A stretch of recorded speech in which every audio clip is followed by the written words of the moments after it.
Hey guys, welcome back. Special premiere tonight for those who missed it, or at least the majority of this. I had a conversation with Liquid Marketplace's CEO and the Discord CEO, co-founder, founder, whatever he wants to call himself at any point in time. It seems to change even on their own website. Your guess is as good as mine on what his actual title should be.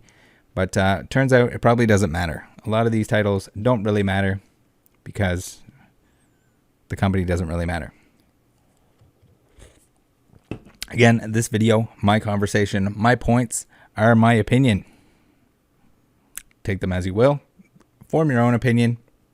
But yeah, I had some tough questions here.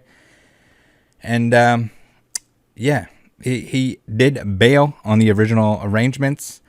Which weird because that was the time and method that he suggested, that he set. And the excuses were extremely conflicting. And I came only an hour and a half before it was supposed to happen. So now apparently, instead of the what I said here, since you and Avik are interested in clearing up all the details, can the three of us hop on a Discord call and record a Q&A of sorts? Does tomorrow work? So I guess that doesn't work anymore. They were in on my YouTube video, my most recent one, on the Liquid Marketplace ordeal with their box break that they're doing now, their physical box break, which doesn't really match up with what they're doing. But yeah, so Ryan, the CEO that we're going to be talking to for a little over 50 minutes. So buckle up, get a cold beverage. You're going to want one. You're going to want two. You're going to need a bathroom break probably. Pull a bucket over if you need to. It's going to be a long one. But yeah, here Ryan says, more than happy to. I have a busy schedule this week, despite me taking a moment or two to send you a message. Here, how about Saturday? So here he suggests Saturday. Interesting. And Avik will be in touch. So apparently Avik is going to make the arrangements. He's going to schedule it. We can count on him. We can count on their word here. They were eager to reply to comments in the YouTube comment section. Yeah, he was busy, but apparently not busy enough to, not be able to comment on YouTube. Sounds like they want to talk. Great. Let's have a chat. I have a billion questions here. Let's get to them. So, as I said, this is all going to fall apart. We have Avik who says, hey, Rattle, as Ryan said, let's connect and figure out a good time to chat. I joined your Discord server and we'll send you a message. Awesome. Just absolutely awesome. Here's Avik who says basically the same thing. If you need to verify who I am, no, I don't. I know that that's you. Good job. I'm more than happy to set a time for Ryan and yourself to chat. Saturday works the best for Ryan. Weird. Do you have any availability that day? Anytime in the afternoon on Saturday would be ideal. 2 p.m. Saturday works. Sounds good. Talk to you then. So there you go. They set the time. So there shouldn't be any excuses, right? That's got to be the optimal time for them. They suggested it. I just said in the afternoon would be cool. On the weekend was good. Weird. Really cool. So an hour and 20 minutes beforehand, we have Ryan sends me a DM, which he follows up with some conversation in the Discord itself. If you guys aren't in the Discord, why are you not? There's all kinds of fun drama going on. Sometimes CEOs come in there and give us some bullshit excuses of why they can't talk to us, why they're going to waste our time. But yeah, here's the DM. So if you guys don't know, I have a lot of DMs. I don't check them all the time. I might type in general. But you know what? I maybe don't have time to check all my DMs. That's how it works. Sorry about that. So Ryan says, hey, we're supposed to chat at 2 p.m. today. Unfortunately, I have a family event to drive to and will be on the road then. Can we chat now? So you have this appointment. Avik said it. You said you were free on the weekend, but now all of a sudden you have this family event to drive to? Sure. 1 hour and 20 minutes earlier than previously scheduled. So no, I can't necessarily be there magically an hour and 20 minutes beforehand. You set the time. 2 p.m. That was the time. Make sure you're available. You said you were available on the weekend. You set 2 p.m. Fucking be there. Jesus Christ. I've never been so fucking pissed off in my entire life. I'm just thinking about it now, and I'm pissed off that you think so highly of yourself that you're going to waste somebody else's time. Dumb. Absolutely dumb. Disrespectful. Dumb. And you deserve this entire video. All of it.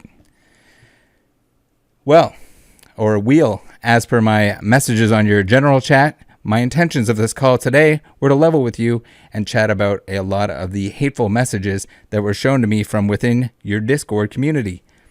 I don't know. Are they calling it, what are they calling you, a scammer? Are they calling you a Ponzi scheme? Did they say some of that stuff?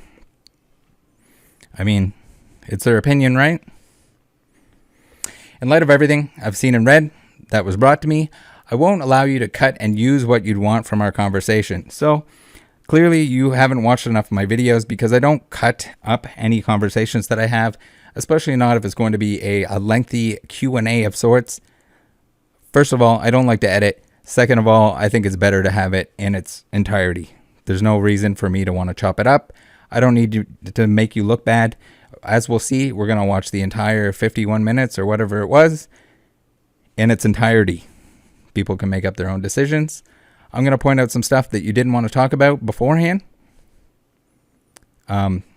So people can see the little temper tantrum where you threaten to hang up the call if we talk about it. But it's okay. I'll talk about it beforehand. We'll watch the entirety of our conversation. People can fill in the blank and assume what you would have answered. I will only be willing to chat with you if it is done over a live video call on Instagram, YouTube, Discord, whatever.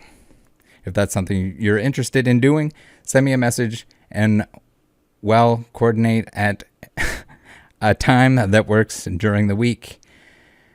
No. How? What? So now all of a sudden the time doesn't work. The method doesn't work.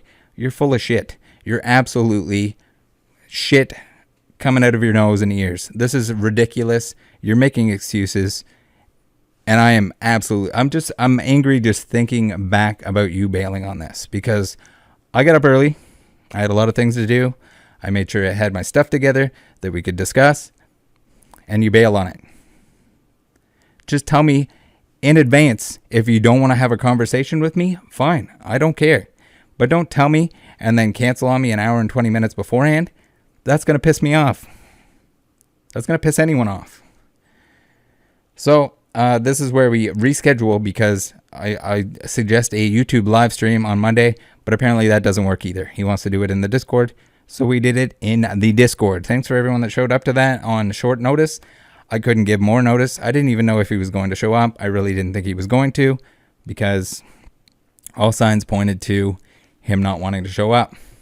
So now that I'm worked up, let's get into the questions or the stuff that he didn't want to talk about. I think it's important that I talk about it, whether or not he wants to answer. If he wants to answer in the future, he probably won't, but let's bring it up. So you're going to see this in the discussion. He throws a fit when I ask, or when I lead into the fact that Logan Paul is listed as a founder on the business. And I wanted to know, surely they know all about his previous projects. As soon as I even bring up previous projects, shutdown mode. No, we're shutting it down. No more. Not doing that. Don't get out of here with that. That's absolutely off the table. So personally, I'd like to get his take on them, where they're in the crypto realm, the crypto NFT space. Very similar business, very as close as it can get to what he's doing. Why does he not want to talk about them? You would think, if it's not the same thing, if it's not a repeat offense, if it's not going to be the same crash and burn, why is it a problem to talk about it? So we're going to bring up Dink Doink again. Yes, it was in a previous video. Yes, that's probably why he realized he didn't want to talk to me. Yes, that's why he threatened to hang up the call. So, Dink Doink, I was going to ask, what are your thoughts on it? Is and was it a Ponzi scheme, scam, pump and dump, cash grab, rug pull? The founder claims that it was Logan's idea, that he created it. He designed it on his phone, everything else.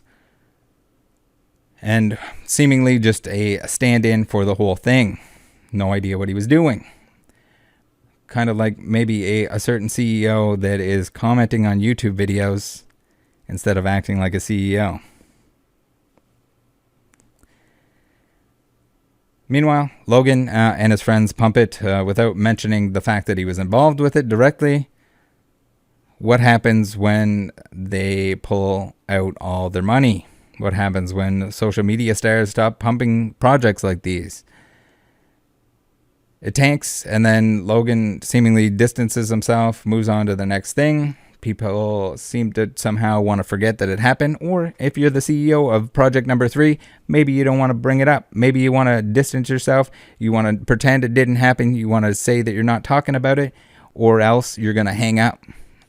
So here we go. Dink doink, price chart. We got the big old drop off. So basically, you pump the living crap out of it. You're a social media superstar supreme. This is common. This has happened a lot of times. Pump the crap out of it, sell off all your stuff right at once, and oopsie doopsie, people lose all their money. You make a bunch of money off your fans, whoever else is watching. Voila. Everyone gets dicked hard in the butt. So this is looking a whole lot like the graphs that we're going to look at when we're on the call with our boy Ryan. But yeah, that's pretty much it. Dink doink, made up, shitcoin, whatever you want to call it. Pump it, dump it, everyone loses their money. Cool. Not so cool for the people that believe in it, that buy into this stuff. Oftentimes you'll have them giving some false sense of security, as in like, oh, I'm a totally good guy, or it's totally locked up. It's locked up. It's totally locked.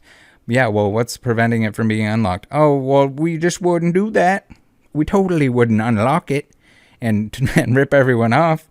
How would we do that? Okay, so Crypto Zoo, project number 2. Logan number 2, project number 2.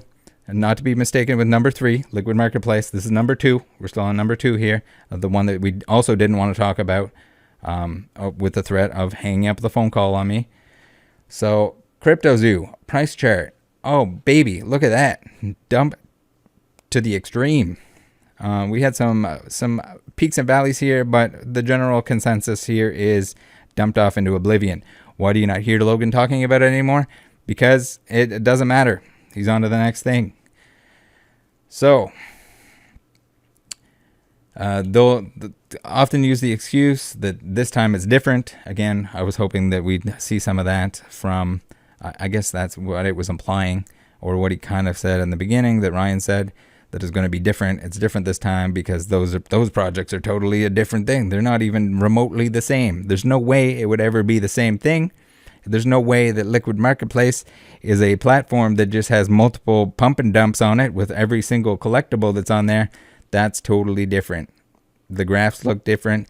No way it's the same. It's the blockchain is different in so many ways that you can blockchain upside down, and it's definitely not.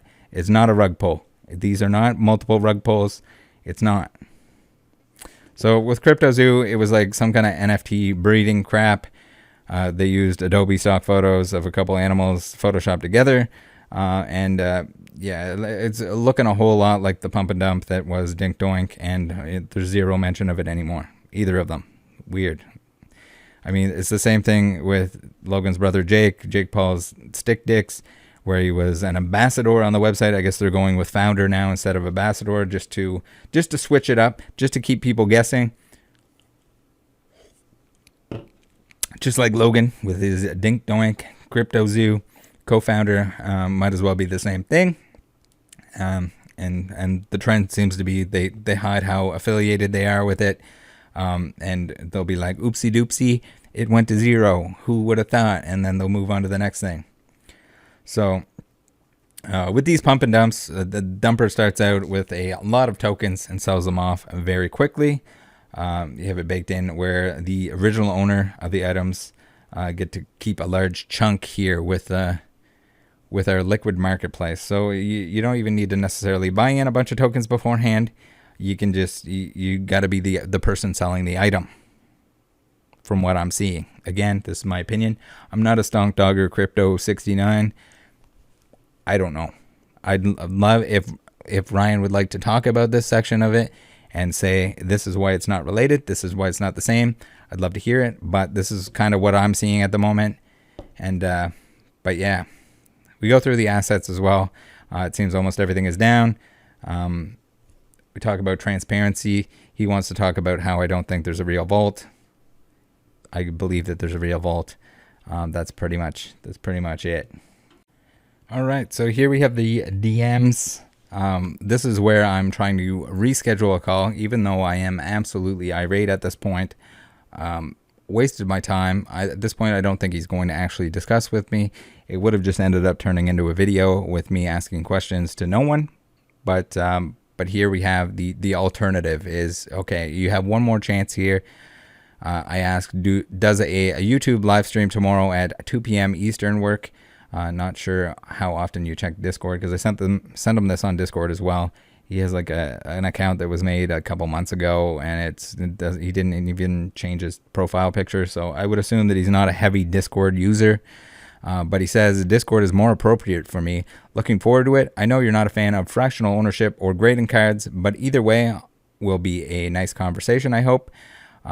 So here I say you suggested YouTube as well, and I show him the screenshot of him suggesting YouTube. This was afterward. This was the hour and 20 minutes or hour beforehand when he's canceling and suggesting other platforms and other methods. Ridiculous, I know.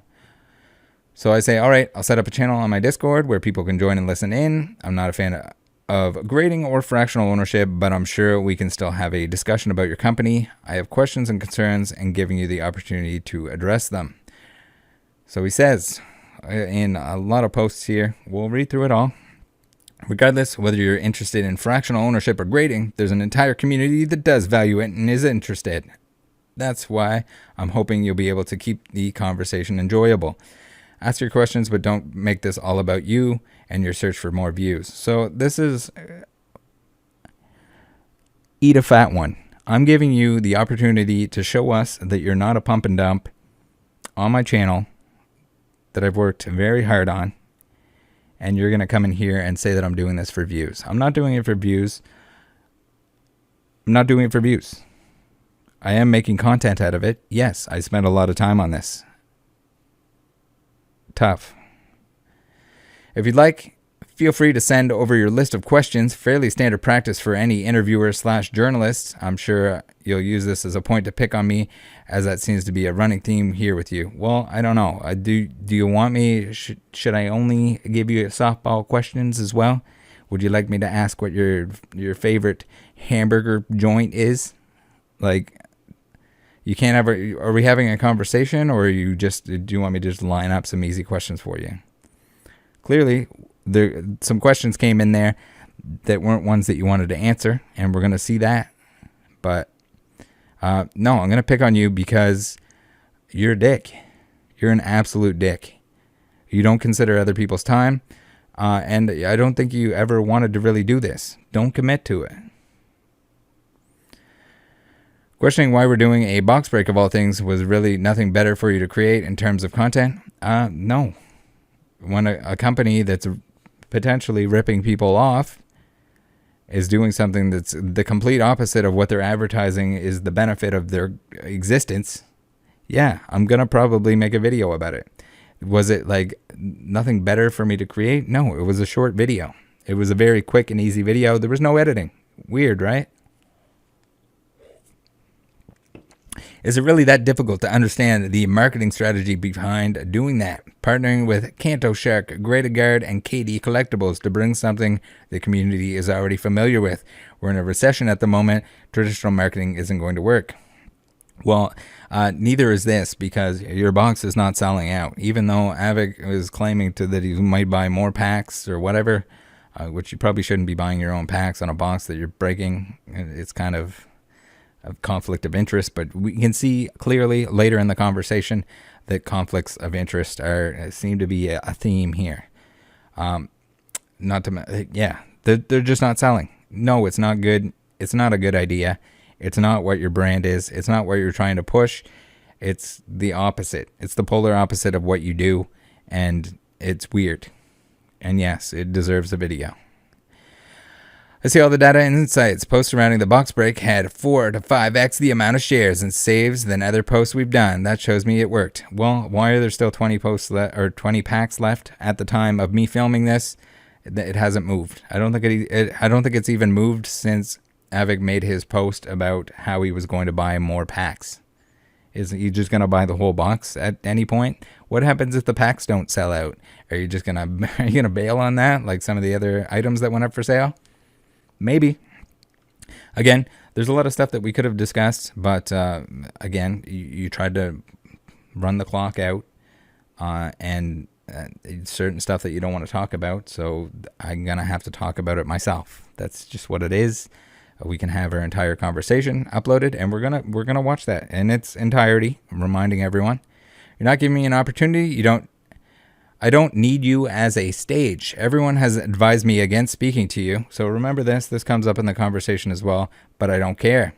So everyone advises you not to speak to me. Probably good advice if you're doing something wrong. You have questions, I'll give you answers. This product is in beta. So just because it's in beta doesn't mean that you can just do whatever you want.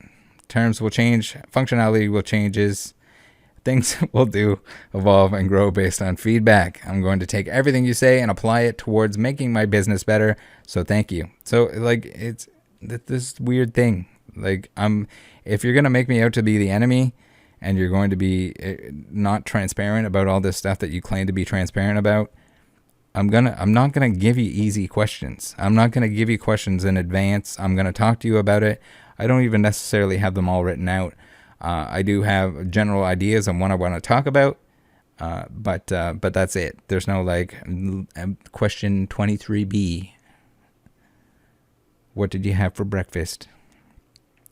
So here I say, you never had to agree to talking with me and answering my questions, but did. I would like to point out the flaws that I see, and you are welcome to explain them in full. I had some tabs and notes prepared, but do not have a list of questions for you. It's no sweat for me to have a conversation. I've spoken with a wide range of bankers, investors, skeptics. You just happen to also make YouTube videos. Makes zero difference to me. I do need to know that you're actually committed to it, though, if I'm going to let people know it is happening. Yes, I wouldn't be messaging you this if I wasn't. You were messaging me before, and you canceled. I got to make sure here. And that's why I didn't announce it on more platforms or anything like that. I just gave it an ad everyone in the Discord, and whoever could make it could make it. Make sure you're in the Discord. As mentioned, I'll take your concerns and comments and make my business better. This is good feedback for me. I genuinely am appreciative of the time and effort you put in. Thank you. So I sent him a picture of the Q&A Liquid Marketplace special channel. So not only that, thanks to Oblasti for helping me set this bad boy up so that everyone can join in, that there's no interruptions, but the two of us can talk. You have the speaker role, and everyone else can sit back and enjoy the show. So I say, this is Monday at 2:46. When you're ready, it can start on the hour or shortly after. And then in the actual conversation, he tells me to reach out with them with any other questions that didn't get answered or anything else that I want to know about. So these are things that aren't addressed, but anytime now, if he would like to answer them, feel free to do so. If he'd like to come back on and have a conversation, if he'd like to make his own statement publicly, if he'd like to make an Instagram, a TikTok, whatever kind of post, whatever he wants to change, feel free. Keep an eye out for it. It's probably not going to happen. So here, some concerns that we didn't get to. If you can shoot me some responses. What happens if Liquid Marketplace goes bankrupt, company folds, becomes inactive? What happens to the items if you have the more complete answers? So he did touch on this, but not the entirety of it. I'd like to see that. You would think that would be in the terms and conditions more than anything else. Are any of the tokens given out or discounted? I already know the answer to this, and the answer is yes. So they offer, is at least from what I've seen, they do offer tokens towards certain items when you purchase other items, discounts, and other kind of things.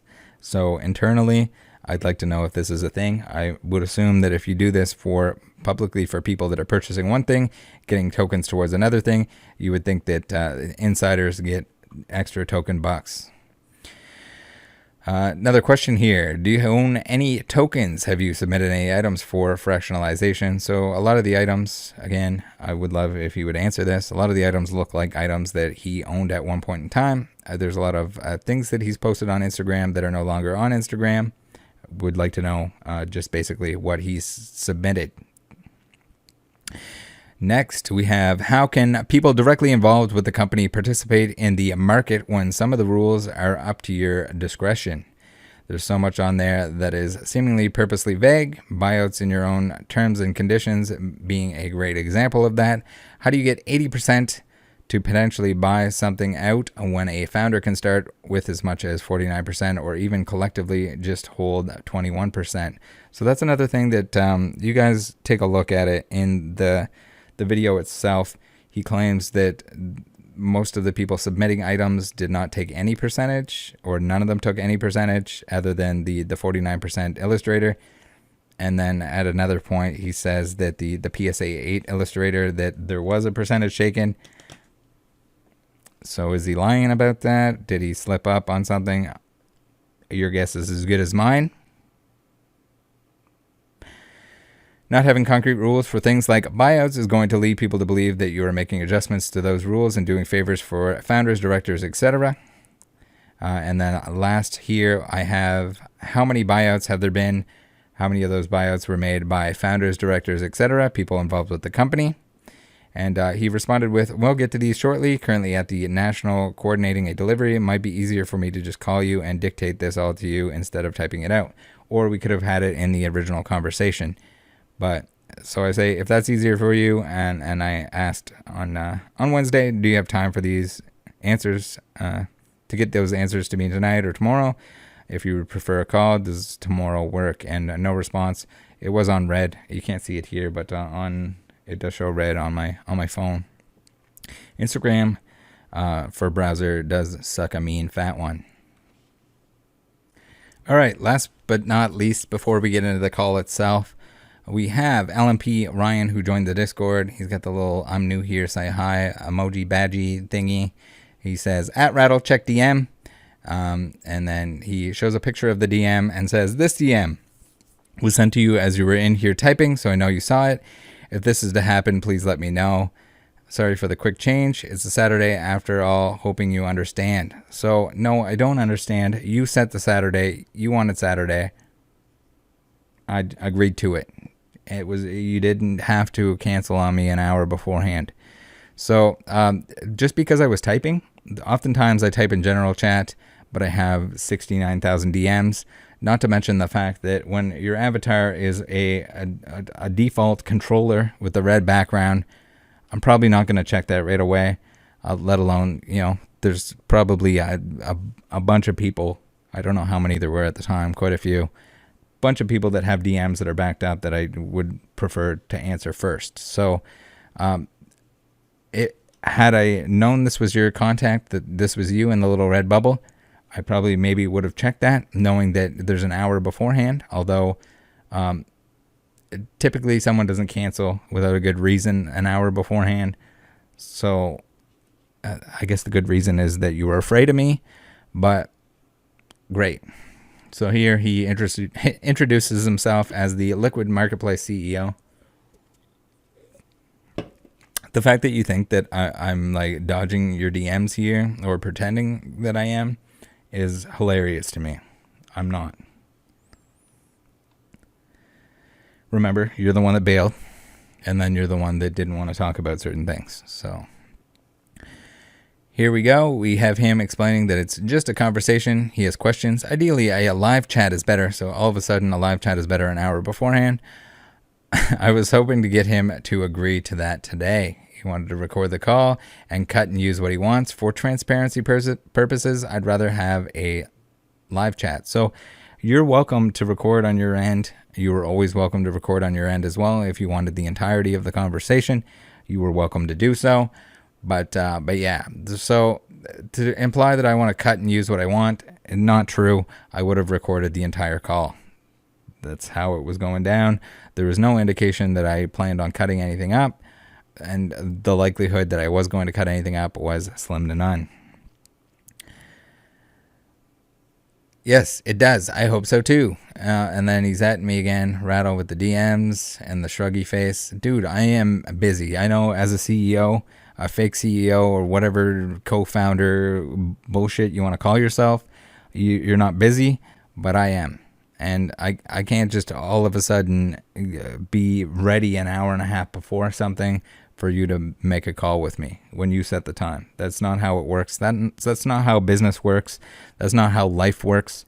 And you are next level inconsiderate, unreal, absolutely unreal. And I know a lot of it is you just trying to hide, but I don't feel for you. Sorry. Rattle. So I say, what? You agreed to meet. I let you choose the time and you're going to bail on it. I can't meet early. You set the time. LMP Ryan says, as I mentioned, I would like us to do this live.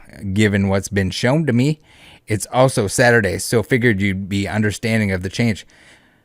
You picked Saturday on YouTube in the comments section originally. I was happy to do it. That next day, you wanted Saturday. You wanted Saturday. I accommodated Saturday. You bailed. I have no intention of cutting it up and happy to show it in full, which we will. Guys, hold on. We're almost there. We're almost there to the call itself. Bunch of questions, 0 cuts. I don't need to cut it up. Triple hearts all around. Geek, you were very close to getting timed out.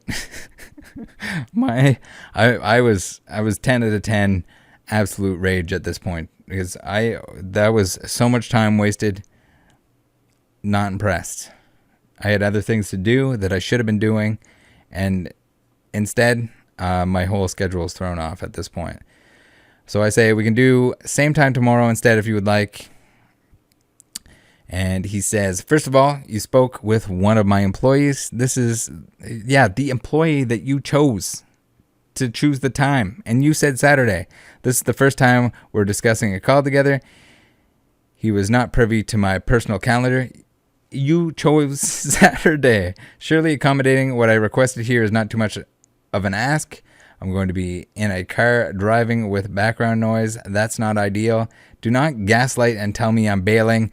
I'm coming to you as a man and leveling with you. Thanks. No, you're not. You're fucking pussying out, motherfucker. You're pussying out. You're absolutely pussying out. Your excuses are all over the place. Like all of a sudden, oh no, I got to do family stuff right now. Oopsie doopsie. Saturday's not good for me, but I suggested it. No. Eat a fat one. Eat an absolute fat one. I've never been so absolutely pissed off at somebody in anything to do with Pokemon. I've talked to a lot of J-boys. This is the J-boyinest. I know your name starts with an R, but we might as well call you Giant. All right. So I'm like worked up just like reliving this conversation right now. Like I was so mad. Absolutely terribly ridiculously mad. So I say, you told me that you were going to have him set up the time when it worked for you because you were busy. And he says, I'm shocked. I need to repeat myself yet again. In an hour and 20 minutes beforehand, you cancel on it. Unreal, LOL. I didn't cancel. Read the screenshot. I asked to speak earlier as I have to be in a car at 2 p.m. My personal calendar was not something he has access to. I tried speaking with you earlier to make this work. I'm asking if we can now do this live and during the week. It's not that difficult. No, I asked you during the week. Early on in the week, you said no, weekend only. Damn it. This is not a ridiculous ask. Yes, it is. You wasted my time and you blew it off an hour and 20 minutes beforehand. Do you have any idea how many calls are moved or shifted, especially pertaining to business? Things come up. Stop making everything a dramatic ordeal. It is difficult when you move the goalpost last minute. I have a lot of difficult questions for you, but no intention of cutting up any of it. Sorry, but things happen. It's a reschedule, and you are all of a sudden not all right with it being a recorded call. Anyways, I'll wait for a time that's convenient for you during the week, and I'll move around what I have to accommodate your schedule. Thanks, Rattle. Let's do it tomorrow. Record a call with the three of us. No cuts. You can record on your end too if you want. And he says Monday to Friday. I'll be with family tomorrow. It's a Sunday. So like you suggested weekend. I don't necessarily want to do anything on the weekend and pertaining to like calls and recording this stuff, but I made it happen. So I said a Monday same time, that works. Recorded video call with only the three of us. See how easy that was? Thank you, Rattle, for your understanding. Just the two of us. So now it's no longer the three of us like we originally arranged. It's just going to be Ryan and myself. So again, another change up. Live for others to join and listen. We can do it here. I'm not doing this for your content. Yeah, I'm making content out of it regardless. That's what I do. I make everything public. That's how I work. If I think it's valuable information for the Pokemon community, for the whether it's sports cards, whoever wants to come in, mainly Pokemon, but anything TCG related, anything that I get myself involved with, it's all public. It's all information that I think is important for everyone to see, and this is no exception. If you're interested in people getting the truth open, the floor up, and do it live. So, I mean, regardless, we could have done it live on YouTube. Apparently, he didn't want to do it on YouTube. I don't know why not. I guess that's too interesting. But at the same time, if I end up doing it on Discord, but recording it and publishing it later, it's going to be the same thing. It's still accessible for everyone afterwards. I don't want to have to like add everyone, and if you didn't make it in there or if you couldn't be there for the full 50 minutes, then you miss out on it. I think it's still information that everyone deserves, whether they're working or not there or don't notice or whatever. So I say I don't want interruptions and is better served as a video. The original request wasn't an issue before other than timing. Until I saw your content about a box break and the terrible comments here. Yes, I agree. I want it live. So I don't know how many terrible comments. You never noticed, mentioned what the actual terrible comments were. Apparently, if people don't like Liquid Marketplace in your Discord, he doesn't want to talk to you. I found that hard to believe. So I say the request was in the comment section of that video. You were commenting on the video without watching the video. So yeah, here apparently the box he's commenting defending Liquid Marketplace on a video that he hasn't watched. Apparently, I don't know if he has or not, or at least he's letting on that he hasn't. So he says agreed. He could do that. Should I also include softball questions? How about a YouTube live on Monday? YouTube live on Monday. I want to make sure that anyone anyone that wants to watch it gets to watch it, even if they can't be around. So he's gone. He's gone to do his Saturday ordeal. Not talking to me, but it's okay. We rescheduled in the Discord call. Some of you have seen this, but those of you that haven't, here it is. Let's take a look. Very good. Apologies if you hear wind in the background. I'm currently on my way to Delaware. Okay. Delaware first. And then tomorrow, Atlantic City for the National Card Show over there. Okay. Yeah. I figured that was coming up. Seems like there's all kinds of events happening all at once here. Yeah. How do I address you? Like, what's your first name? I just feel very strange. Yeah. Calling you Rattle or Mike, either or. Mike? Fine. Okay, yeah. Perfect. Mike works. Mm-hmm. Good to finally meet you, Mike. Thanks for taking the time. Yeah, thanks for being here. I appreciate you coming on. Yeah, even though you mentioned that maybe some people warned you not to. Yeah, not that they warned me not to. You know, everyone is telling me oh, why are you wasting your time speaking to someone who's skeptical? And well, it's my job as CEO. Why should I only speak with people who are optimistic about what we're doing? I think it's only fair to have a conversation with skeptics.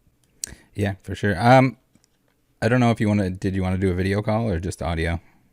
No, I'd rather audio, just Okay. because I'm not in a formal setting. If I was on my Yeah. computer, Okay. Yeah. different story. But Completely optional. And I'm at a random gas station on my way to the show. So no. okay. I think text or voice is best. Okay. Perfect. I have. I'm sharing screen, so I don't know how easy or difficult that's gonna be for you to see it. Just in case I want to reference anything specific. Okay, cool, I just have a couple of perfect. tabs open, so as long as Yeah, you can see yeah, those, I think we're good. of course. I mean, are you curious for me to first start off where the inception of Liquid Marketplace came from? Are you interested in hearing that, or not particularly? I maybe if we want to do like a brief thing, because Yeah, I yeah, do yeah. want to get into a little bit of like some aspects of how certain things started. But if you want to go with For sure. the initial Well, I'll give you founding. just a brief kind of rundown. I mean, I've been a collector my whole life. Pogs as a child, Crazy Bones, Yu-Gi-Oh cards, Pokemon. The usual story. Um, Mhm. really picked up when I started my first business. It was a general contracting company. But while I was doing that during winters was my off season. I didn't work, during winter because my work was seasonal. And I started getting into collecting a lot more. I'd say about 4 years ago, 4 years ago. Yeah, Okay. that's when it really picked back up. Um, and about 2 years ago, I bought a card and I shared it with a friend of mine. Now, this friend is not really a collector. He had a small Magic the Gathering collection growing up, but outside of that, he hasn't really done anything in his adult life. And so I shared a purchase with him at the time. I think that the asset was around six figures. He couldn't believe I'd bought such an expensive card. He had no idea why I would do that. So I explained, the market size, how many people in North America consider themselves to be collectors, the interest of this particular card, the scarcity, and kind of played out a few facts that he wasn't too aware of. But he's a numbers guy, so when I explained all that to him, he's like, "Wow, I see a real opportunity in a market here." I said, "Absolutely." And he said something that kind of piqued my interest. He said, "If there was a way, Ryan, for me to put $1,000 or $500 in this card with you, and then when you sold it, I would make a portion of the money based on how much I invested with you, I'd be on board with something like that." And light bulb kind of went off in my head, and I thought, well, why can't we design a platform that does exactly this, gives people an opportunity, level a playing field, allows people to put $1,000 into something virtually unobtainable, and kind of give them that opportunity, but worldwide, not just in a group of friends. So that was kind of the initial inception. We really didn't know what to do from there. We had no funding, we had no market, we had no platform, we had nothing. So we incorporated the business. We thought of the name. I had known Logan very briefly, just through the community. We weren't friends by any means. Okay. And so I got in touch with him and I said, have an idea. I'd love to pitch it to you. Took a couple weeks for me to get his attention and finally get him on the phone. But when we did finally, we pitched him the whole idea. And he's like, wow, it's incredible. Make me CMO. This is what he originally said. Make me CMO or some kind of marketing chief, whatever. I'll help you market it. I'll get the product out there. Let's do this. I said, well, even better. Why don't we make you a co-founder? And it can be the three of us. Amazing. Perfect. So it all made sense. We had a rough business idea. We had contacts that we knew at a banking institution called Canaccord Genuity. They're one of the larger banks in Canada, investment bank. So I pitched them this idea. They raised us some money in our seed round, which is not traditional. You don't typically have investment banks investing in, I would even say this pre-seed. Like it was an idea on paper. You don't typically have that kind of interest, but they liked the fact that Logan was involved. They liked the fact that we had a plan. We knew exactly how we're going to build the technology and how we're going to get to market so quick. So they found it appealing. And so they worked with us. They raised our seed round. We worked with another bank called PI Financial. They helped us with our seed as well. And then our Series A about 6 months later. That was about a year ago. And then from there, I mean, you've seen it kind of come to life. A platform that was an idea on paper, and now it's functioning and to an extent works and is in beta right now. But I mean, we're trying to improve it every day to make it the product that the community enjoys. Yeah. Is there a certain person that introduced you to Logan, or a certain specific way that you met him originally? No, nothing majorly specific. It was Okay. just people through Instagram. Okay. Actually, three different individuals kind of put me in touch with him. Buster being one of them. Buster still works with us. Okay. He's our liquid guide, quote unquote. Okay. Kind of like not the face of the company, but very similar to, and you'll get this reference being a Canadian. You know that guy at Cineplex? He'd always be on screen before the movie starts, and he'd start talking about, commercials or upcoming things that Cineplex is doing. Very similar concept with Buster. Okay. But he's our Cineplex guy. Okay. Was Pokaju one of the other ones by any chance? Pokaju, I mean, yeah, we spoke to at the beginning. He was involved a little bit with the idea and helping us, get in touch with some of the right people. I mean, it's a very small community. There's not too many thought leaders with a huge following within this community. So, I mean, yeah, Pokiju had helped us a little bit at the beginning. Buster had helped us, get in touch with Logan at the beginning. A few different individuals kind of helped bring that relationship together.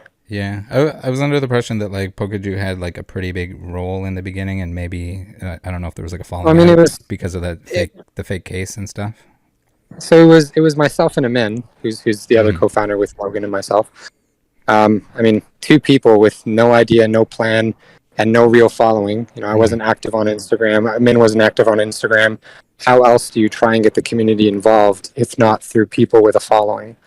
So that was kind of the idea behind Pokaju and Buster and Logan and having all these people on board is how do we market this company to a wide range of users in a short amount of time? Because truthfully, if I tried to market this organically to 23 million people, it would take me maybe 10 to 15 years. Being able to do that through Logan kind of made sense. Yeah. No, I totally get that. So was there any plan for that, the fake case that Logan had and that Shine had? Was there a plan to have that on Liquid Marketplace? So we had always been skeptical of it. We work with another individual in our business named Karn. Karn has an incredible reputation in the community. He owns a company called Big Three. He ran a sports group on Facebook, Big Three Pokemon, a lot of other stuff. Karn Rai is his name. He was always skeptical of the case not being authentic from the day it even appeared on eBay. And we were heavily advised against pursuing any sort of, arrangement to list the case. We told Logan, you said, unless we know 100% for certain that the case is real, there's not a chance in hell we'd ever list it on Liquid unless you open it. Yeah. So everyone started questioning him. You should open it. You should open it. You should open it. And so eventually that led him and encouraged him to do that opening. So even after it got wrapped or authenticated, then it was still... It doesn't matter because prior to being wrapped and authenticated, and actually, if you look back at our DMs, we spoke about it in December very briefly. We had a conversation between yourself and I don't know if you have the record still or if you deleted the DM, but we spoke about it in December, and I was inquiring and trying to get more information, and I was willing to share information that I had, and it just didn't feel right, even after being authenticated from that first eBay posting. As soon as Karn mentioned some of the inconsistencies, the origin, he had reached out to the seller as well. He's done his own research on it. He didn't feel right about it. So Karn is one of our first investors, actually. Okay. And he's a big part of within the business. So, I mean, we take what he says for a lot of credibility. Okay. Did you want to, let's touch on maybe the box break briefly. Yeah, I think please. I got like the majority of the details on it already. But if there's anything else that you wanted to add about it, I'm just mostly curious of like why there was no mention of the fact that it was your box. I guess I didn't think that was really a relevant fact. I mean, I bought the box at a much higher price. Why does it matter if I decide to sell it at a loss? It's kind of my decision, It was originally brought to me from my community manager, who was actually our intern. Funny enough, he reached out to us about a year ago, thinking we were a collectible store. Ended up finding out what we were, and we told him all about Liquid, and he loved it. So anyways, long story short, he's now our community manager. His name's Avik. He's fantastic. The community loves him. So it was him that brought the box in? Or he was trying to sell you the box as a store or something originally?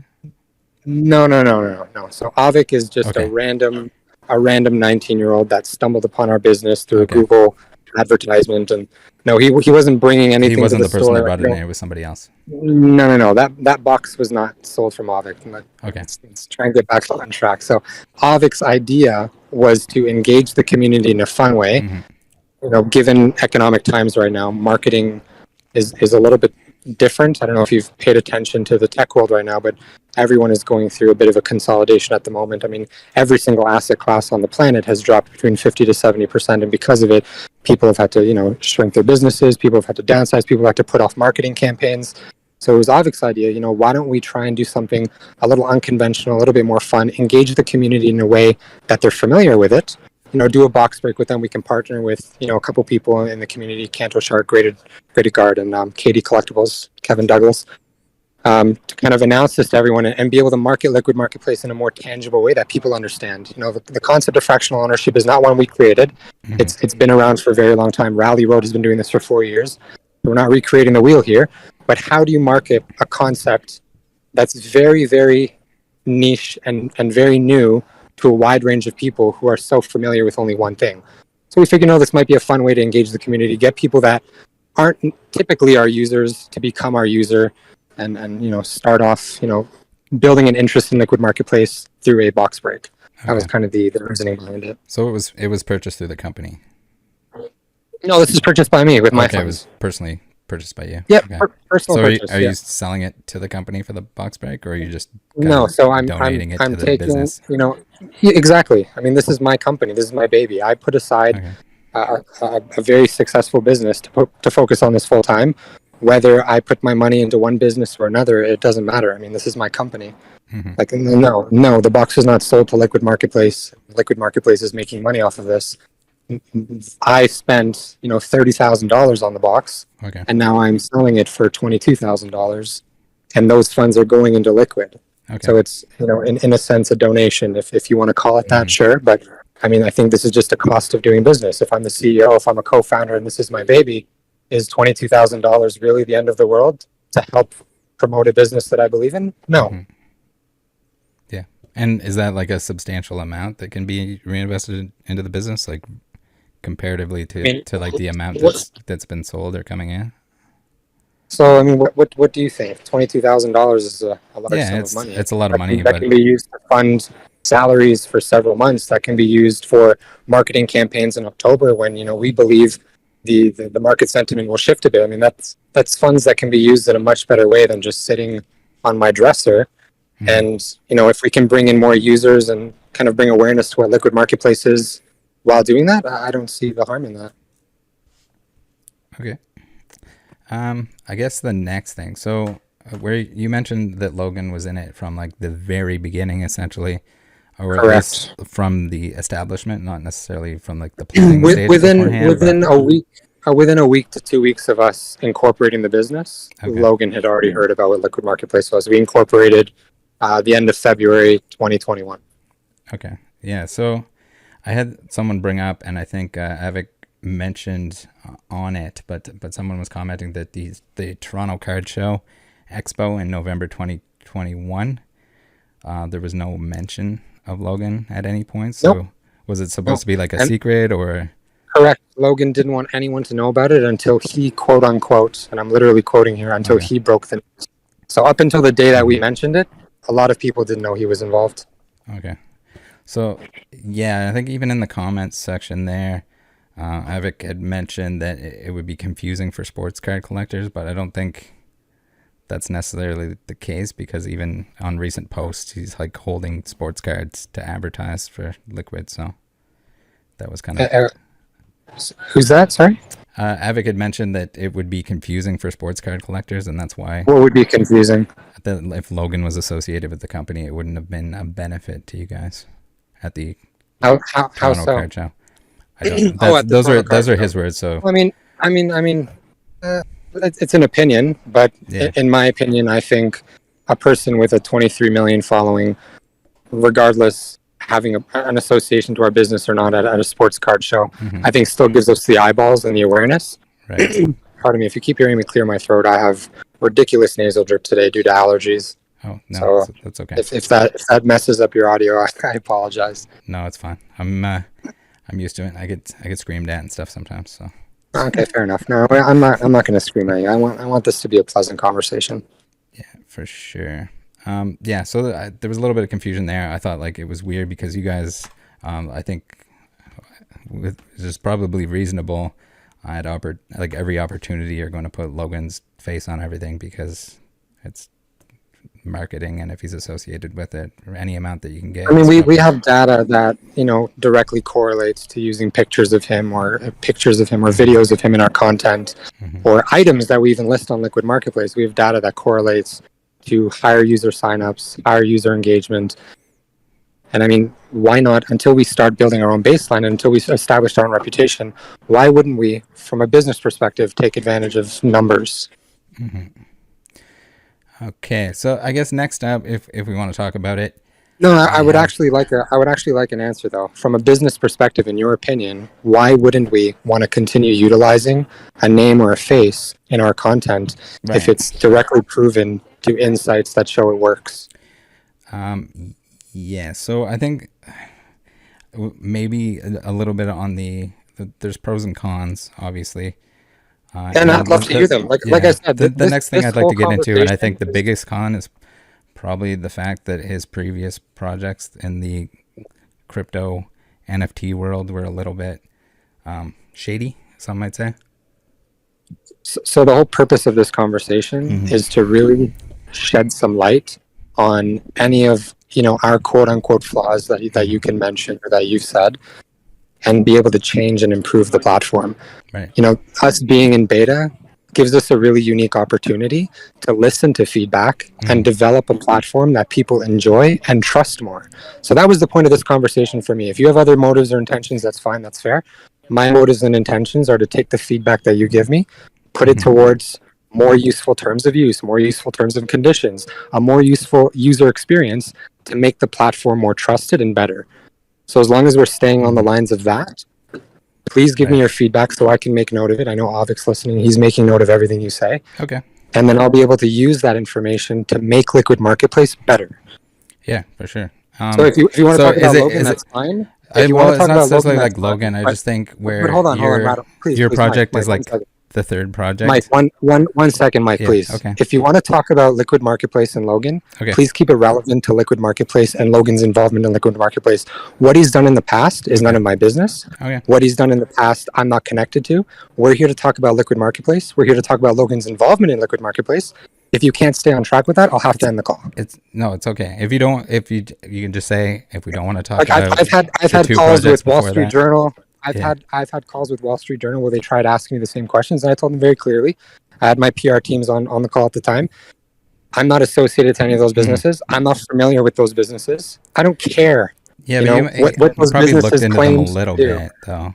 At least. I'm not here to talk about. No, I know we don't have to talk. We won't talk about the two other businesses. Please, Mike. But I'm just saying you should be very aware of. You're fishing. Please. You're fishing for answers, and I don't want to partake in content like that. If you want to talk about Liquid Marketplace, I'm here to talk about Liquid Marketplace. I'm here to talk about all of our involvement, Logan's involvement, but I'm not going to deviate from that. Okay.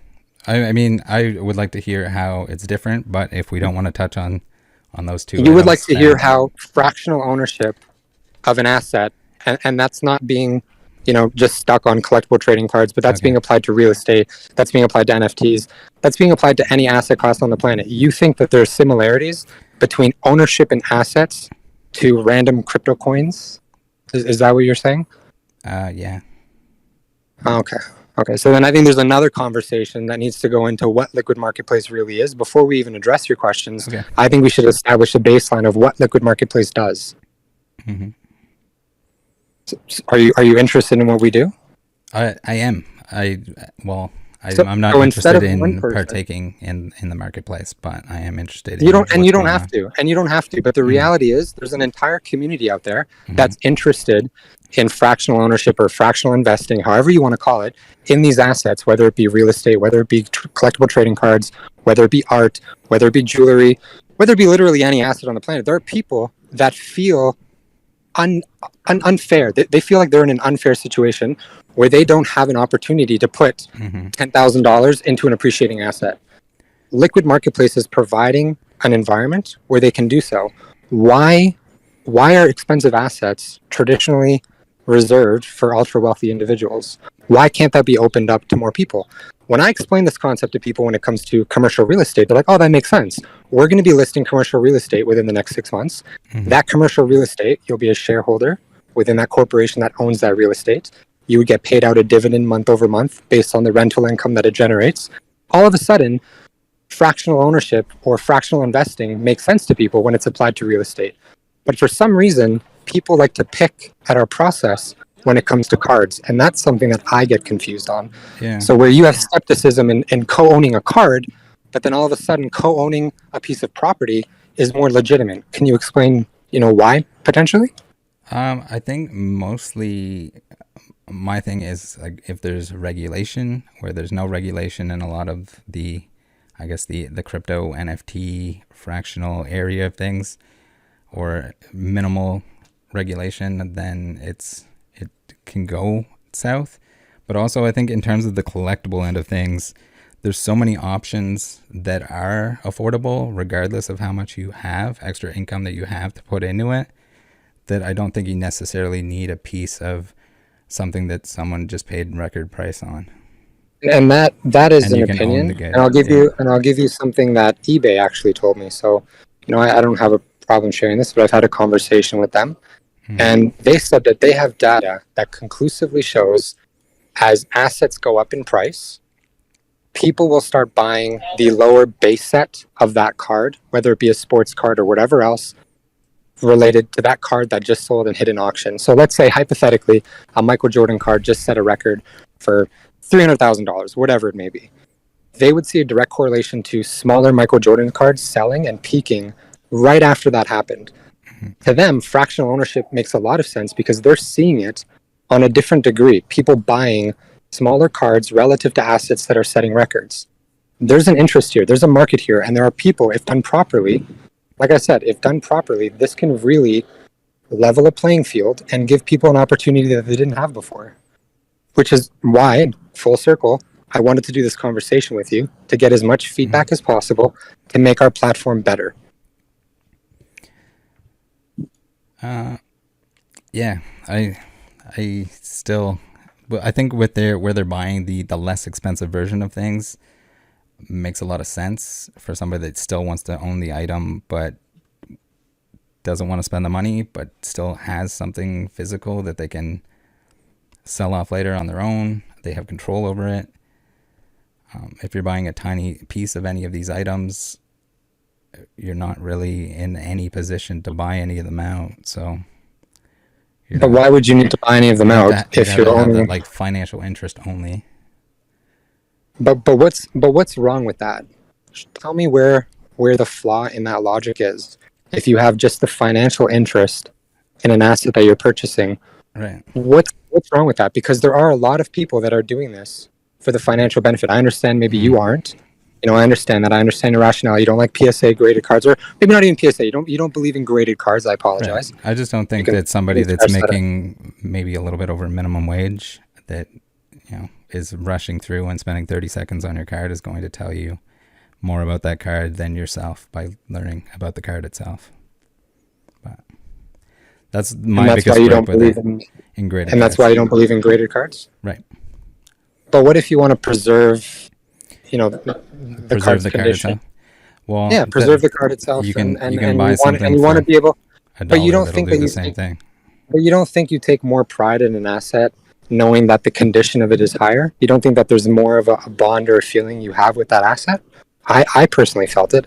I feel like when I grade a 10, there's an extra bit of satisfaction behind it.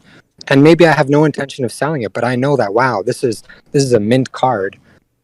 To me, that's worth more, whether that's financially or just, more for me mentally. But I feel like that's worth more to a consumer or a collector than just having a rare or just a raw card. You don't agree at all? No, not really. Mostly the fact that I think that you had to put like some serious blinders on to pretend that it's somebody's opinion that is as valuable as someone will make a PSA 10 or will let on a PSA 10 is, because there's not that much going. There's been PSA 10s that are absolutely atrocious. We can even look at, and it's not atrocious, but the Illustrator that was regraded multiple times. Does it count? Is it a real 10? Not in my opinion, because it's been a 9 more than it's been a 10. If you submit it in enough times at $5 a submission, it gets a 10. So I don't know. It's and then not to mention all the fakes that they've graded, fake stamps, fake cards, unlicensed cards. It's it's a lot of smoke and mirrors. And yes, I'm sure people really enjoy to have a 10 on the case, but at the same time, it's the opinion of the person submitting that card, that's collecting that card, that has spent time in the hobby, is more valuable than the person that put that in the case. Almost every time. Like you could spend 3 or 4 years in Pokemon, and I would value your opinion more than that of a PSA employee or any other grading company for that matter. I mean, it's an opinion. Like I said at the beginning, you have an entire community that does put faith and that does put trust in these services. So, while that may be your opinion, that may not be others. Right. Same as fractional ownership. You may think owning a fraction of a card is stupid, and that's fine. You're allowed to have that opinion. But for myself, for others, and a lot of people, and the 80,000 people that have signed up on our platform, maybe they disagree. Or maybe 79,999 if you're one of the 80. Yeah, I definitely see the value in having a third-party opinion. There's grading companies now where the people are grading their own cards and selling them. That's obviously an issue.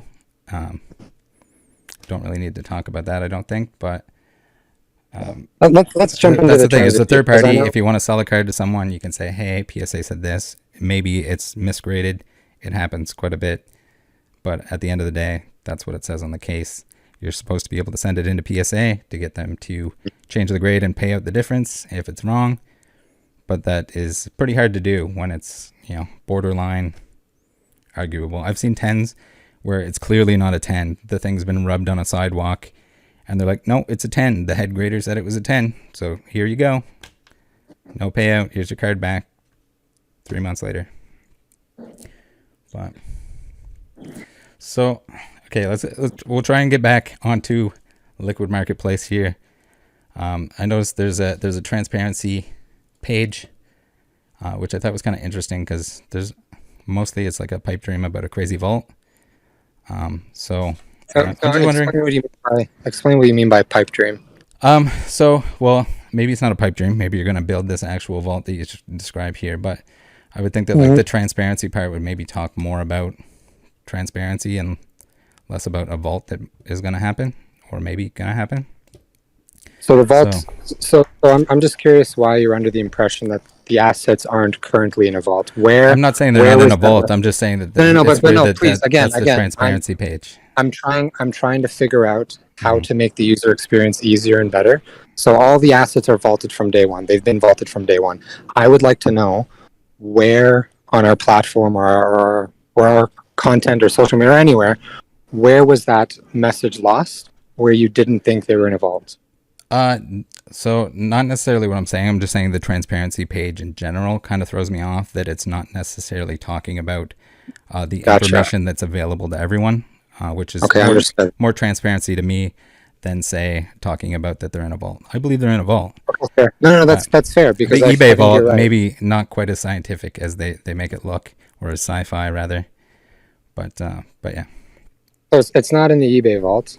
We partnered with Golden Auctions. All of the assets starting today going forward are going to be in the Collector's Universe vault. Prior to that, they were at a third party that Golden has used. Golden is affiliated with. A lot of big collectors in the hobby are affiliated with this third party. Unfortunately, due to disclosure, I'm not allowed to tell you their name or their location. I signed to it. But that vault is verifiable.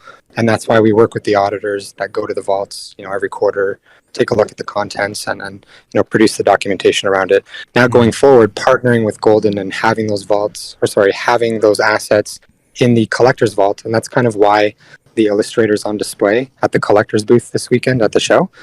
So if anyone's actually at the show, head on by to the collector's booth. You can take a look at the illustrator. It'll be on display there, showcasing the new vault that's going to be stored in. But I think that's a very good point. I think that's fair that you mentioned that. The transparency page probably lacks a lot of very crucial information that would make people feel more comfortable when using our platform. So noted. I'm definitely going to be making improvements to that page. Okay, so when I think transparency, I'm thinking more along the lines of information such as like who submitted the items. And I know that's public information for some of it. but I mean, it really not all of depends it? on the lister. If the lister doesn't want to be known, Okay. how do we combat that? So let's say hypothetically we have a seller that doesn't want people to know that they own a Picasso painting for security purposes. Maybe Mhm. they're low key. Maybe they don't want people to know they have that kind of wealth, and they list it on our platform. How do we protect the lister, but also give enough transparency to the users? In your opinion, So when it's listed, do you have it in your possession? it's not in our possession. It would be in Oh, a so vault. Yeah. not until it. Okay. So how it works is there's a listing agreement. I can see why Mhm. there's no confusion because maybe we don't make it as clear. So prior to a card being listed on Liquid Marketplace, there's a listing agreement that we send the owner of that asset. They look through it. They look at the terms. It tells them, they only get paid after the asset is 100% sold. If the Mhm. asset is not 100% sold, the money is refunded, including the fees, back to everyone that participated in the proposed sale. Once that offering closes, they're paid out within 7 business days. They agree to us taking that asset out of their possession effective immediately, storing it in that third party vault. We don't even disclose the name of our current vault to people listing on our platform. Now, going forward, because it's PSA, because it's collectors, they Mhm. have no problem with us sharing their name. We can share their name on our listing agreement. So we have that in there now, stating that all assets, we take out of your possession immediately. They go directly into the collector's vault. There's a whole process that gets that asset out of their hand. That listing agreement is essentially a contract that gives them a little bit of, reassurance that Liquid Marketplace isn't just stealing their card. Once the offering is concluded, then they get paid for the asset. So Logan hasn't had possession of this card for some time now. He listed it, just recently you saw it go up. But prior to that, it was sitting in a vault waiting to go up. So assets don't go up right away. There's a whole process behind, listing an asset, the verification, a wide range of different things that we do to the asset before we actually do tokenization. We have to create the tokens and do all that other stuff. So it's not such an immediate process. But what is immediate is they don't have ownership of it before we even put it up on the platform. Okay. Yeah. So I think the biggest thing with that is a combination of some being publicly available of who is submitting the item, but Okay. also the fact that there's a mixture, or I don't know what percentage it is, because it's not public information as far as I'm aware. But the percentage, or if these items are being submit by either one, founders, as you have listed on there, employees, anyone associated, directors associated with the company itself. So Seems. in your opinion, what would be wrong about listing an asset if listed at market value? Mhm. If it's from an insider or someone closely related to the business. Because truthfully, at some point as this business scales, the assets are going to be so incredibly rare. Maybe only people closely associated to us even have them to begin with. Our network is very Mhm. vast. I mean, we have people like Jeremy Padower who are investors and who are advisors in the business. He has a huge network in the collecting world. Mhm. People like that, for example, he's made introductions to people with crazy assets who have intentions of listing on Liquid Marketplace once we have, a little bit more infrastructure, once everything's a little bit more established. So how would we do that if I think it's someone within a network or somebody that's a contact yours is a little bit different than someone that's listed on the they're website affiliated as to the business? directly. But so if you take a look at our website, and maybe I'm wrong, maybe Yeah. correct me if I'm wrong, but I believe Jeremy should be mentioned on the website. Hmm. So maybe If I'm not mistaken. that's the line. So you're saying do not take any assets from anyone affiliated to the business, but for what purpose? There's no law barring us from doing that. Where is this Well, conflict of interest that's kind that of I where I keep brought up reading? earlier that there's a lack of regulation, and this is kind of how much information are each of these roles privy to that everyone else isn't. Is But the what problem. So, like, information? does a What founder information would know it be? every item that submit? They know exactly where it came from. But what? Okay, yes, of course. But having that knowledge, why would that make any type of impact on our business? Like, why is that, in your opinion, wrong? If a founder knows where assets are coming from, I'm Uh, confused with your question. can they see everything? Like on the entire back end? Like if they know who's selling at certain times, if they can tell, that's all like inside information that is But what's even if it's only inside slightly information? helpful, it's But what are you still talking not an about? even playing field. But what are you talking about? No one So has access to purchasing these things before any other user. So why would it matter? right, but they can see when somebody is buying and selling based on ID. But wait, what would they see? Explain that. When someone is buying and selling, elaborate on that. When someone is buying or selling tokens, Okay. here, if we see purchases and or sales, Okay. Yes. can they associate those with an ID? There are only two people. There are only two people that can see that information. Okay. Myself and Amin. These are the only two people that can see that information. But please explain to me why that information would be beneficial. Here, okay, now I know you're asking. If Logan were to sell his tokens, are people able to see that? Yes. We have a top 10, which we designed exactly for this purpose. Okay. If Logan sells any of his ownership at any moment in time, you will see his token supply drop, because currently he's in the top 10 at the number 1 spot. You will see his token supply drop, and people will literally see him selling. Yes.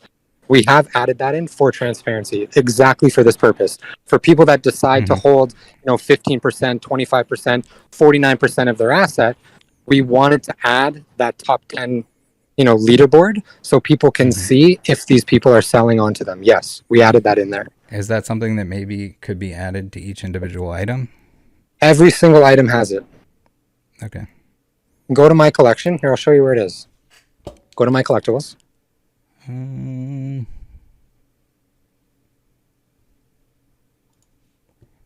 Okay. I don't have any collectibles though. Okay, there you go. Thank you. Now you've just showed me something else I should do.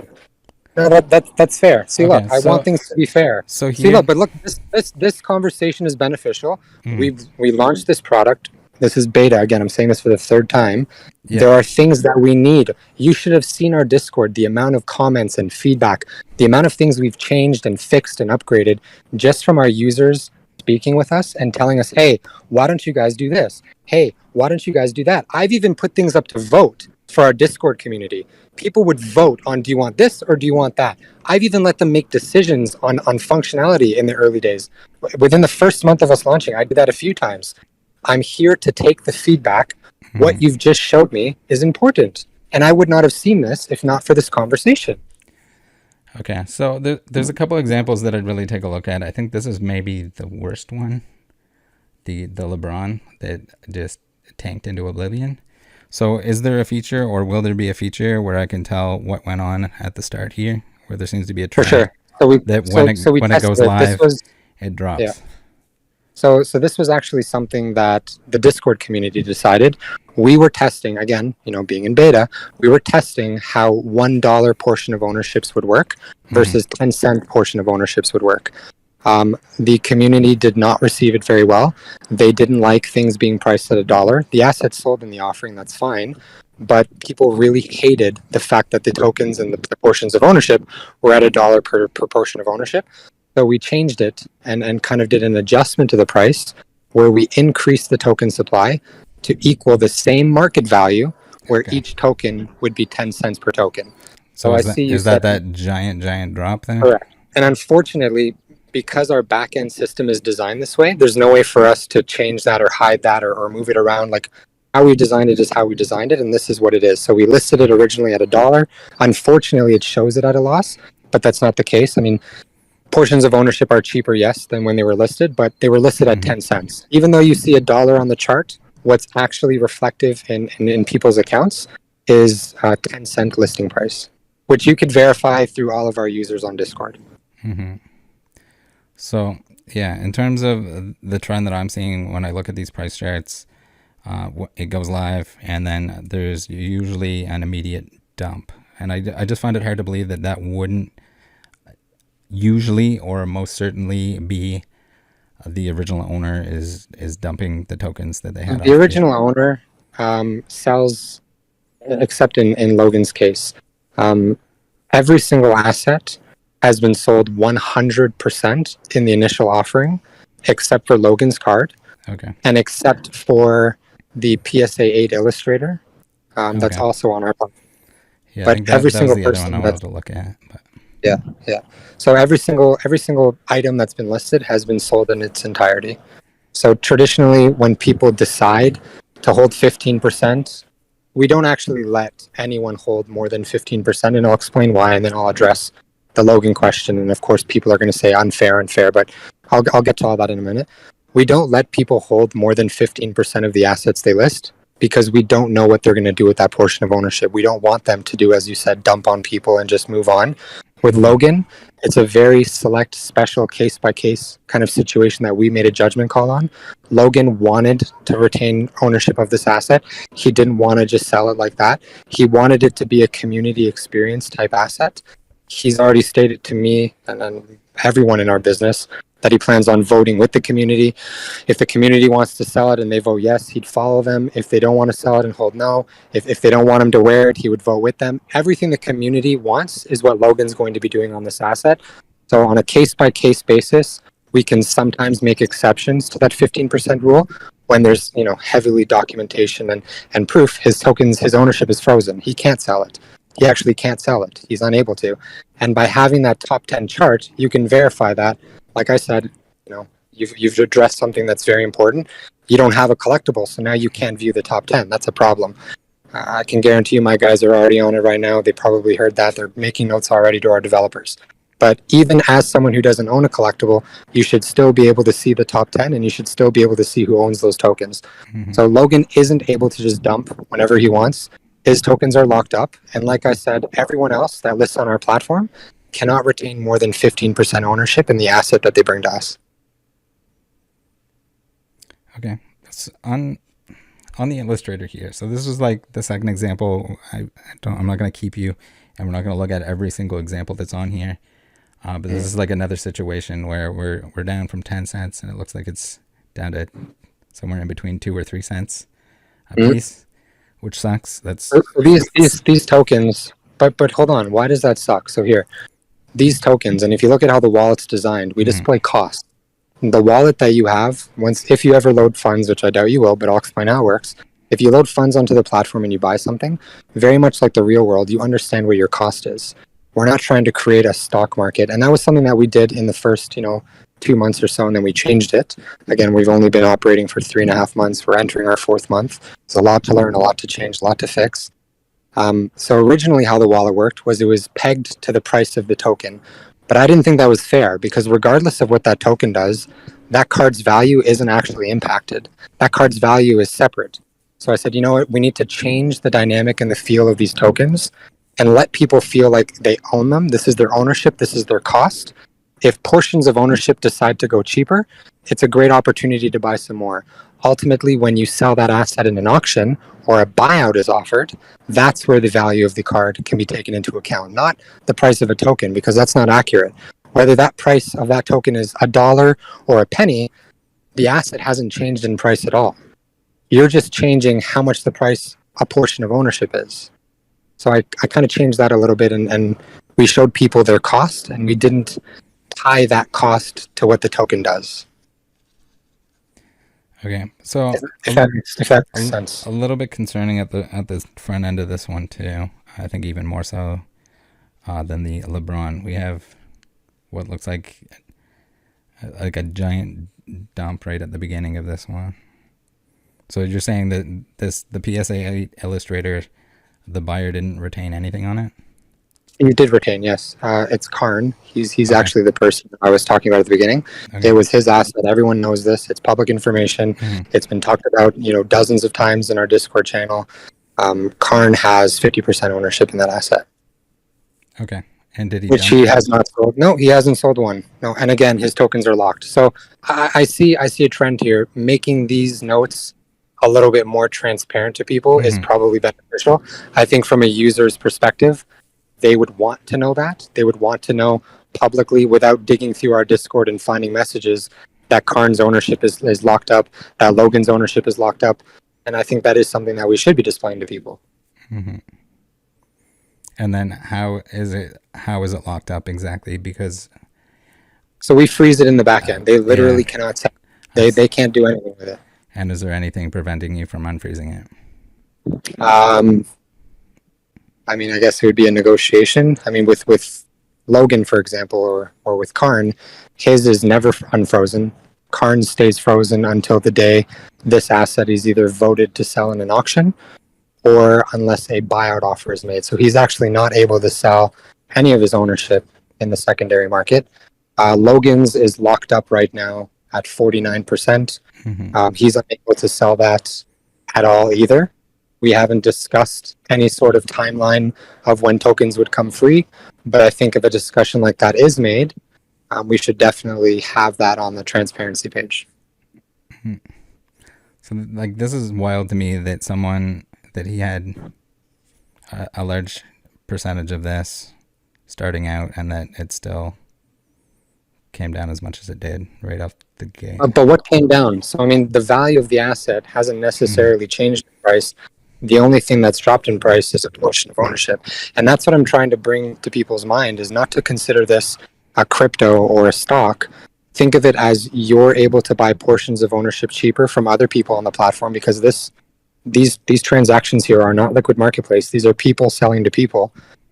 Why not look at it more optimistically as, I'm able to buy portions of ownership cheaper, and hey, if I want to sell this asset because I want money, work as a community and sell it together. Another thing I actually want to talk about is changing the way the auction system works. So currently we have it as 80% of the token supply has to vote to sell it, which is a little bit difficult, we've seen, to actually materialize and turn into an auction. So we're going to be changing it to 80% of the people that partake in the vote. So if, let's say, 10 people out of 100 partake in the vote, everyone is notified via email twice, before the asset's live, when it's live, and then it's on the platform very, very clearly. The auction has started, the voting auction has started. People that participate in that vote will have the opportunity to decide whether it's sold or not. So if 10 people participate, 80% of those 10 vote yes, the asset gets sold. That way now, assets will be able to hit auctions a little bit easier. And with the partnership with Golden, they'll be going to Golden to be sold off. Okay. It's really I think with like it's weird. This like I can totally understand if people are upset with like exceptions that are made when, like with the Logan stuff, you said people were upset about that, but kind of rightfully so. If your terms and conditions say 0 to 25%, and then Logan, who's a co-founder or a founder, can bend the rules or get 49%, which is different. These are rules. These are rules in liquid marketplace. If it's the benefit of, these are rules that if liquid marketplace decides can benefit users or can bring a cool asset to the platform, and that means we have to lock up his ownership. These are decisions that we're allowed to make, and that's the ultimate truth. I mean, you're a user on liquid marketplace because you trust us, because you believe in what we're doing, because you like what we're doing. If ultimately you don't, then don't be a user in liquid marketplace. If now integrity of founders is going to be at play, myself especially, when I've had nothing but a very good track record with everyone in the community. You could ask people like Charizard King. I've middled cards for him a number of times where I haven't paid him because I was in another country for a few weeks and he wouldn't mind. I've middled cards for a lot of people. I mean, now you're not putting my reputation on the line. If we're talking about the same Charizard King that I'm thinking of, he might be the guy that was bad mouthing me for calling the case fake. So maybe not the best example. I'm not familiar on what he had commented on. I don't follow his social life. What I'm saying is I'm making a characteristic for myself. I've had nothing but a perfectly fine reputation in the community, and the ultimate truth is, you either like what Liquid Marketplace is doing, you either trust us or you don't. I will be making those additions in our terms of use and our terms of conditions on the transparency page. I will be making sure that the top 10 is visibly shown to everyone, regardless of what assets you own. But I think overall this was a beneficial conversation. If you have any other questions, please send me a DM or a message. I do have to get back on the road. I went a little bit longer than I had hoped. I have to be somewhere by 5. Hopefully I can still get there on time, but just send me a message. I have no problem answering any other question you have. You can copy and paste it and use it in your content. I don't mind. But send me whatever questions you have, and I have no problem answering them. Okay. I'll maybe squeak one more in for you. I'm just wondering, heaven forbid, but if Liquid Marketplace happens to go bankrupt or the company folds or becomes inactive or you sell it, I'm just wondering what happens to the items, because it's not really clear exactly. No. I think we should make that a little bit more. But it's not as complicated as you would think. Okay. We work with auditors. The auditing firm is MNP. You can search up who they are. That should be in our terms of use. MNP. or somewhere within our group. MNP is the auditing firm that we use, that we work with. So MNP, in collaboration with our legal team, would take all the assets, in our custody account with Collector's Vault or PSA's Vault. Those assets would be moved into an auction. All those assets would be sold off, and those funds would be sent to token holders and respective owners that own it on the platform. How that would happen is we have a ledger entry of everyone's ownership.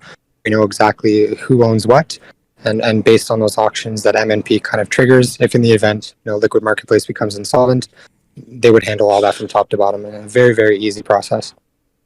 Okay. All right. Well, thanks for your time. I'm going to send you, there's a few things, and I'll think if there's anything else, I'll send you a list of questions, and if you can get those back to me, I would appreciate it. Yeah, for sure. And I appreciate you showing me, some of the flaws and where we can make things a little bit more transparent. I'm telling you, like, there's really nothing malicious on my end.